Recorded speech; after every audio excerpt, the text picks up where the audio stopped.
Sa isang kompetisyong puno ng matitinding laban, sino ba naman ang mag-aakala na ang team ni Gako, na dati lang nasa ilalim ng rankings, ay biglang aakyat sa tuktok? Wala pang ilang minuto, 0 points pa lang sila. Pero isang iglap lang, bam, sila na ang number 1. Parang nag-time travel ang scores nila, at wala ni isang team ang nakaunawa kung paano nangyari yun. Nagkatinginan ng lahat, ang announcers, speechless, ang kalaban, napakamot ng ulo, kahit ang mga nanonood, parang gusto nilang magreklamo pero hindi nila alam kung kanino. Si Gako, nanginginig sa tuwa. Si Haro, nakangiti lang, parang alam na niya ang lahat ng mangyayari. Haro, nanalo tayo. Hindi ako makapaniwala. Ang daming investors ang lalapit sa atin, sigaw ni Gako, halos maluha sa sobrang saya. Relax ka lang, sagot ni Haro. Mag-enjoy ka muna habang panalo pa tayo.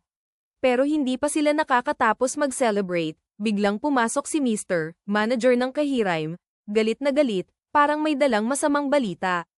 Cheater, NADAYA kami.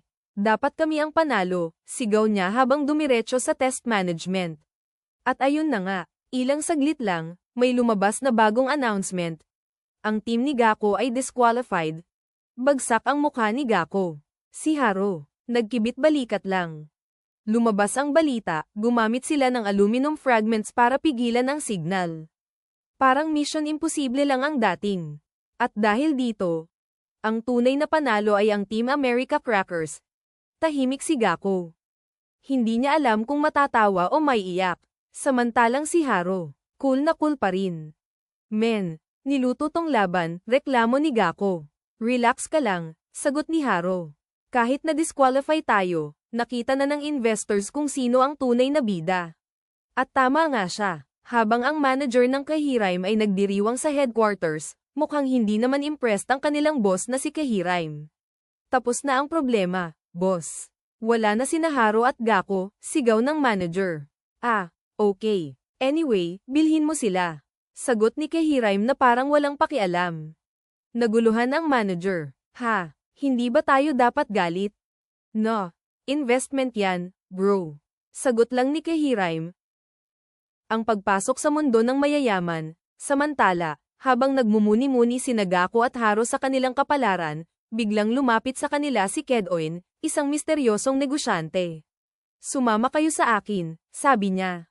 At bago pa makatanggi si Gako, isang marangyang hotel na ang kanilang pinasukan. Sa loob, punong-puno ng mayayamang investors at mga magagandang babae. Si Gako, awkward mode activated. Si Haro, parang fish in the water, sanay na sanay. Pagkaupo nila, inutusan agad ng assistant ni Kedoin ang mga waiter. Ibibigay ninyo ang kahit anong gusto nila. Si Gako, hindi umorder. Si Haro, nag-order ng pinakamahal na alak. Grabe, Haro. Alam mo palang umorder ng mamahaling alak. Syempre naman, sagot ni Haro habang ngumiti. At habang nagiinuman sila, biglang lumapit kay Gako ang isang napakagandang babae. Hinawakan nito ang paa niya at ngumiti.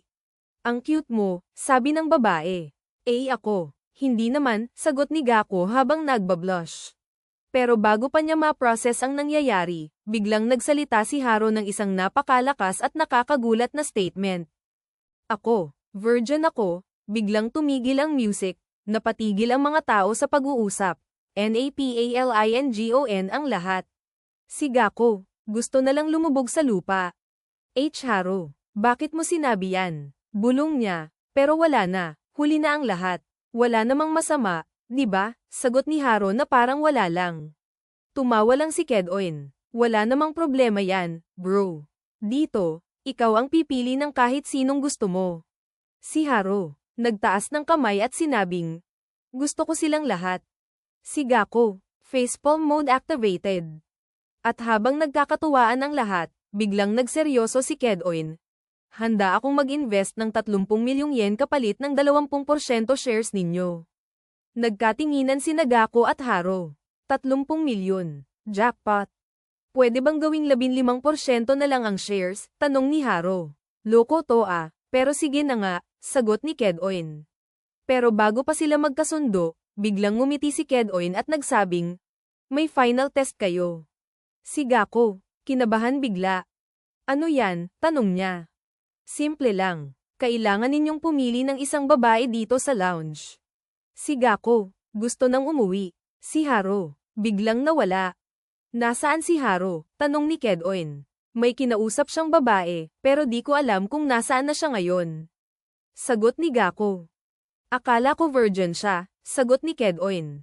Pero parang hindi na.